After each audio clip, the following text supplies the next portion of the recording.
Қайырлы күн оқырмандарым, қалдарыңыз қалай? Бүгін сіздерге стресс депрессиядан қалай шығуға болады атты тақырыпта сіздерге біраз ақпарат берейін деп отырмын. Арнайы жаңағыдай техникалар бар, практикалық жұмыстар бар.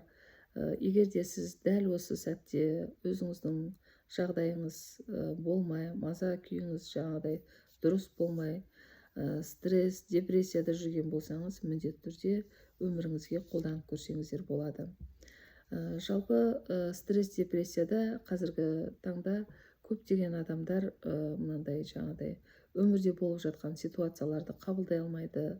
Жақындармен қарым-қатынаста, күйеуімен қарым-қатынаста, болмаса жаңағыдай баласымен қарым-қатынаста, үлкен кісілер болса, болмаса ағайын туыспен қарым-қатынаста, не болмаса мына қоғамның бір пікірін қабылдай алмай жатқан қаншама жандар осы өмірде жаңағыдай қиындыққа душар болғаннан кейін стресстік күйге еніп өзін жаңағыдай депрессияға дейін апаратын жағдайға келіп жататын жастар өте көп.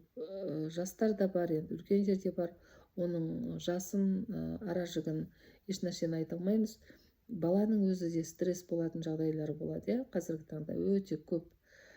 Сол себепті осы стресс депрессиядан біз қалай шықсақ болады? Жалпы стресс күйінде жүрген адамдардың бойында қандай ауытқулар бар, қандай белгілер бар, сол туралы сіздерге айтқым келіп отыр. Жалпы бұл стресстік жағдайда жүрген кезде көп адам жаңағыдай еш нәрсеге зауқы жоқ. Энергиясы өте төмен түсіп кетеді. Оған өмірдің мәні кетіп қалады. Не жуынбайды, не таранбайды. Тек бір қараңғы бөлмеде әйтеуір жата берсем, тек жата берсем деген ғана бір мақсатпен өмірдің мәні кетіп қалып жатады. Әйтеуір орнынан тұрып, әйтеуір әйел адам болғаннан кейін балаларына көңіл бөлу үшін әйтеуір бір тамағын жасап қояр, ары кеткен жағдайда, болмаса да жаңағыдай өзінің бір күнделікті жасап жүрген іс-әрекетін ұмытып, қызығушылығы кетіп қалады. Негізі күнделікті жаңағыдай энергичный адамдар өзінің нақты бір мақсаты бар, жоспарлаған. Күнделікті өзінің мамандығы бойынша бір жұмысы бар, бағыт-бағдары бар. Сол күшті харизмамен өмірін сүріп жатса, ал бұндай адамдар өмірдің мәнін жоғалтып қояды, бір сөзбен айтқан кезде. Шыны керек. Оған ешқандай жаңағыдай бір өмірдің мәні болмайды.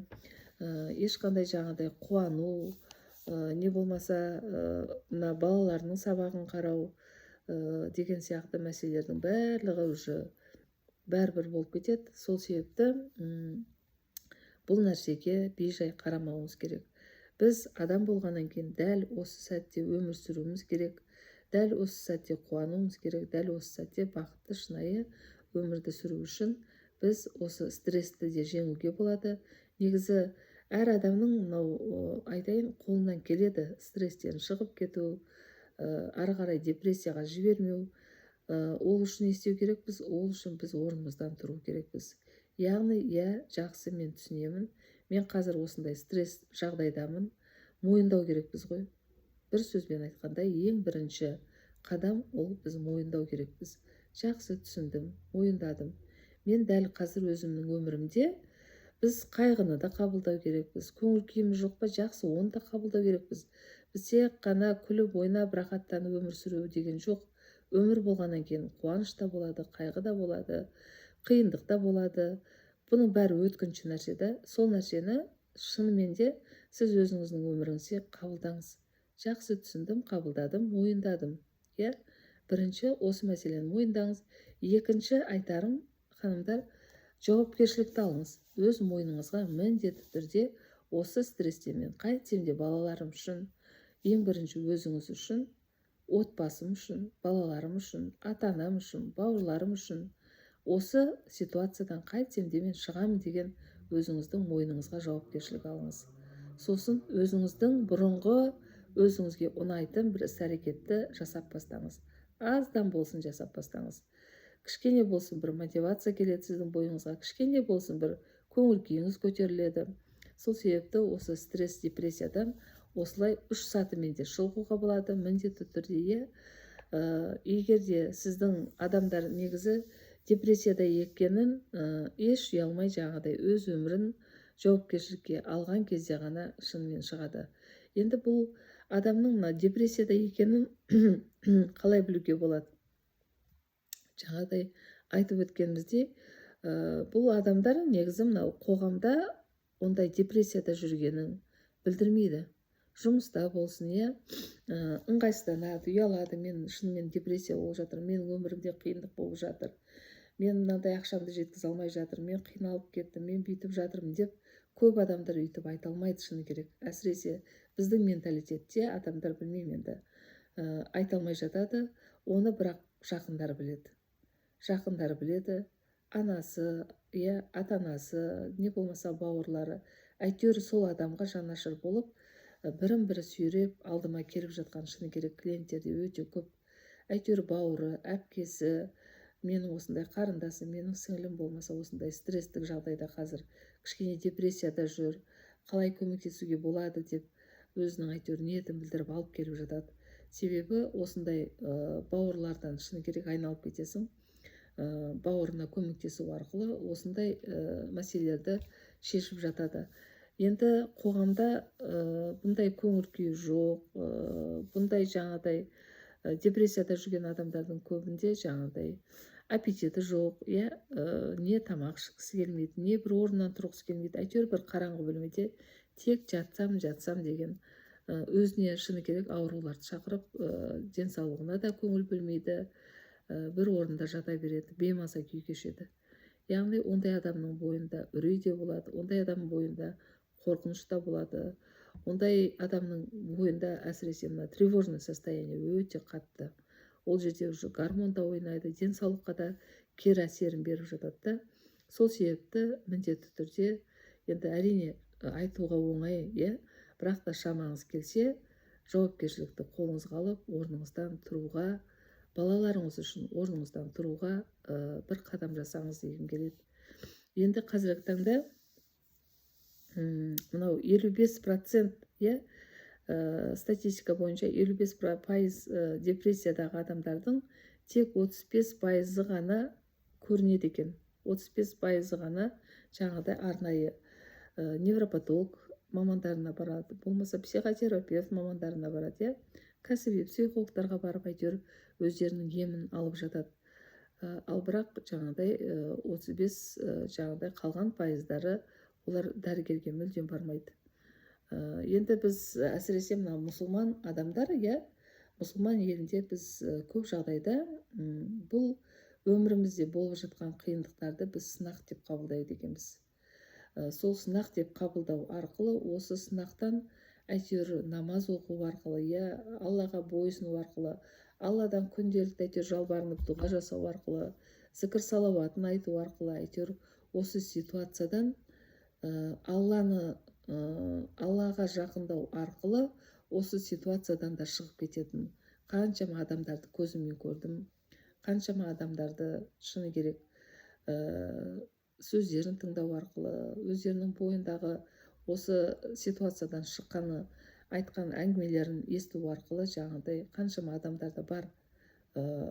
Сол себепті егерде сіздің де бойыңызда 2-3 күн ғана жаңағыдай бүкіл мәселені міндетті түрде депрессияда болып жатсаңыз, егерде сіз дәл осы уақытта енді депрессияны қойып, бүкіл фокусыңызды, назарыңызды басқа нәрсеге аударыңызшы.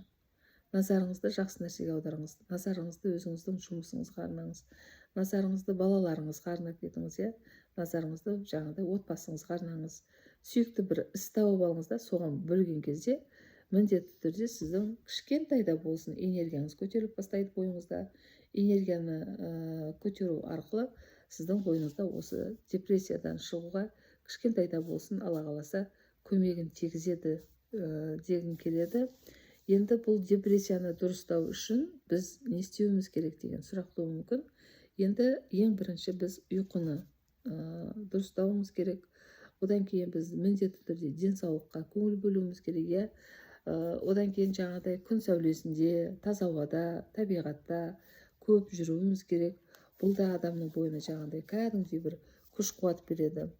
Не болмаса арнайы жаңағыдай невропатолог маманға барыңыздар, жаңағыдай психотерапевт мамандарға барып, арнайы жаңағыдай антидепрессант дейміз ба, сондай дәрілерді алып кішкене ішіп, медицина бойынша емделіп те көріңіздер.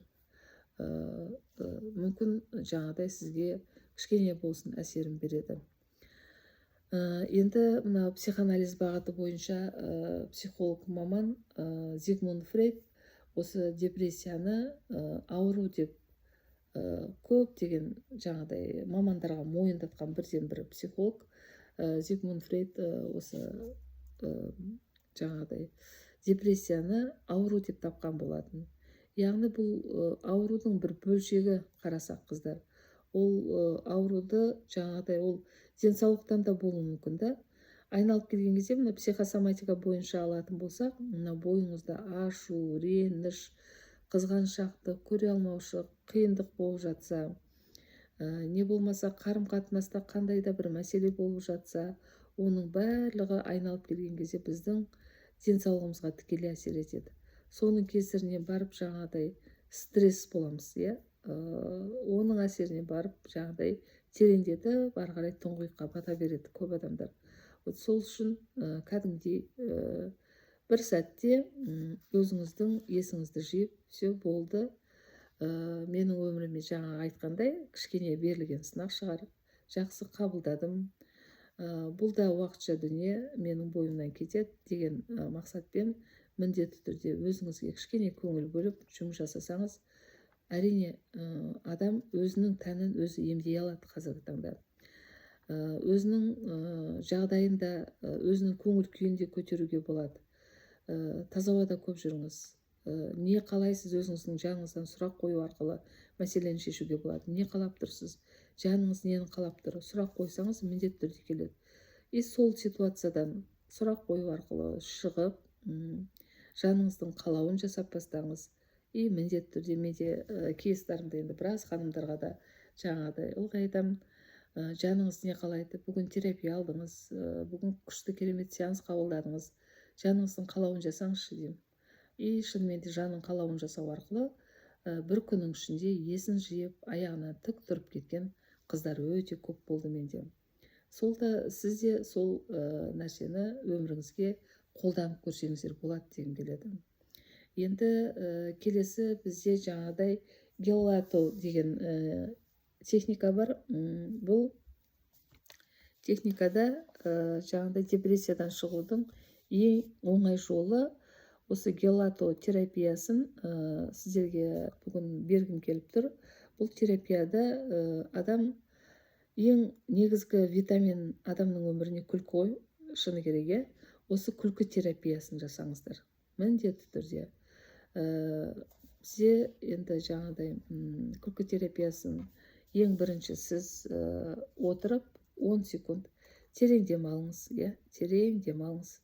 4-7-8 техниканы ылғи мен айтам, осы YouTube арнамда оқырмандарға терең демалыңыз, ішке тартамыз, 7 рет ұстап тұрамыз, ұзақ рет 8 рет шығарамыз. Осыны 3 рет жасаңыз, сосын отырып езуді тартамыз, 10 секунд отырамыз. Егер де настроениеңіз жоқ, прям күлкіңіз келмей тұрса, ручка ұстасаңыз болады. Ручканы қайда кетті? Ручканы жаңағыдай ауызға салып қоясыз, ауызға салып қойып 5 минут отырыңызшы. Сонда мына мышцалар жиырылып құлаққа дейін барады. Сонда миға бізге сигнал барады. Сигнал, яғни менің күлкім келіп тұр, менің қуанғым келіп тұр деген сигнал барады. Осы сигнал арқылы кішкентайда болсын, чуть-чуть жаңағыдай настроениеңіз көтеріліп бастайды. Көңіл күйіңіз кәдімгідей көтеріліп бастайды. Бірінші 10 секунд отырыңыз. Осы өзіңіздің езуіңізді тартып, кәдімгідей 10 секунд отырыңыз. Одан кейін барып екінші тағы да 10 секунд күлеміз. Ха деген сияқты дауыс шығарыңыз.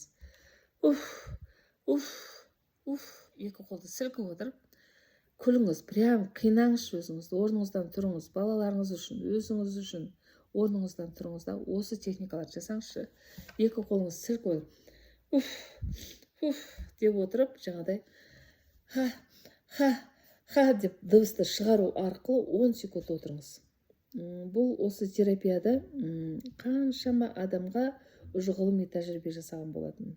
Енді үшінші сатыда ол жерде сіз өзіңізге ең жақын бір адамды, болмаса балаңызды отырғызып қойыңыз. Енді болмаса күйеуіңізді отырғызып қойыңыз, болмаса білмеймін енді жақын бір сіңліңіз ба біреуді отырғызып қойыңыз да, и терапия деп түсіндіріңіз, айтыңыз, и оған бетіне қарап отырып, жаңағы мен уже күлкім келіп жатыр, ха-ха-ха деп отырып, бетіне қарап күлесіз ғой. Одан кейін ол адам да сізге бетіне қарайды да күледі, не болды деп, екеуің сосын тоқтай алмайсыз да, и мына уже басталып кетеді ғой. И сіздің бойыңыздан, мына басыңыздан бастап аяғыңыздың башпайына дейін энергияның жүрген ағысын естисіз. Сезінесіз, прям теломен сезесіз. Мен қазір жаңағы кішкене күлгеннің өзіне денемде уже мурашки да, кәдімгі уже денемде кәдімгі вибрация көтеріліп кетті қыздар. Кәдімгі вибрация көтерілді. И шынымен де бұл терапия қаншама осындай депрессияда жүрген адамдарға қолданған. И сол себепті 5 минут қарап отырыңыз да, бірінші жаңағыда айнаға қарап отырсаңыз болады, и болмаса өзіңіз отырып 10 секунд жасаңыз. Екінші рет тағы да бір 10 секунд қосыңыз. И үшінші рет жаңағыдай сізге жанашыр жақыныңыз бар ғой қасыңызда, Аллаға шүкір. И соған айтыңыз, осындай техника берді маман, сол бойынша мен жұмыс жасайын деп. И күлу терапиясы. Күлу терапиясы қыздар, сізді стресстен да, депрессиядан шығаратын бірден бір керемет күшті техника.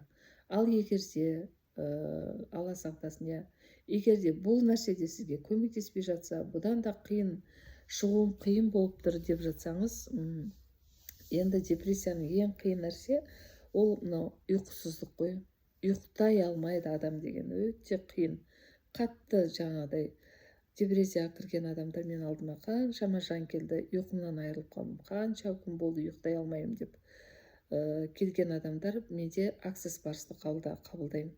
Access Bars'тың жаңағыдай 2-3 сеансында уже аузымның суы құрып ұйықтадым, рахатнай деп қабылдаған адамдар болды. Егерде қиын болып жатса, бұл ситуациядан шығу өзіңіздің еркіңізден тыс болып жатса, міндетті түрде жекеме жазыңыз, терапияма қатысыңыздар.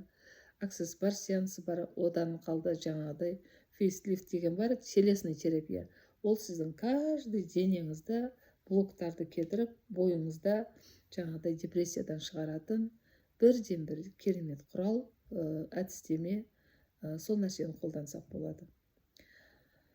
Алла бәрімізді осындай стресстен, депрессиядан сақтасын. Шыны керек, ол оңай нәрсе емес, айтқанға әрине оңай, бірақ сол жағдайда жүрген жандарға шыны керек, өзіңізге аяушылық сезім білдірмеңіз. Өзіңіздің бір сәт тоқтаңыз да, қолыңызға жаңағыдай жауапкершілікті алып бастаңыз. Болмаса маманға барыңыз, мамандармен жұмыс жасаңыздар. Қыздар, жүре беруге болмайды. Қазір ғылым дамып кеткен, қазір ақпаратты жаңағыдай арнайы техникаларда өте көп көмектесетін. Сол себепті бәріңізге жаңағыдай тек денсаулық, отбасыңызбен тек шынайы бақытты өмір сүруді, дәл осы сәтте бақытты өмір сүруді Алла нәсіп етсін дегім келеді. Бүгінгі берген ақпаратым сіздерге жаңағыдай қайырлы білім болсын. Мүмкіндігінше жаңағыдай лайк басып, комментарий жазып қойыңыздар. Баршаңызға сәттілік тіледім.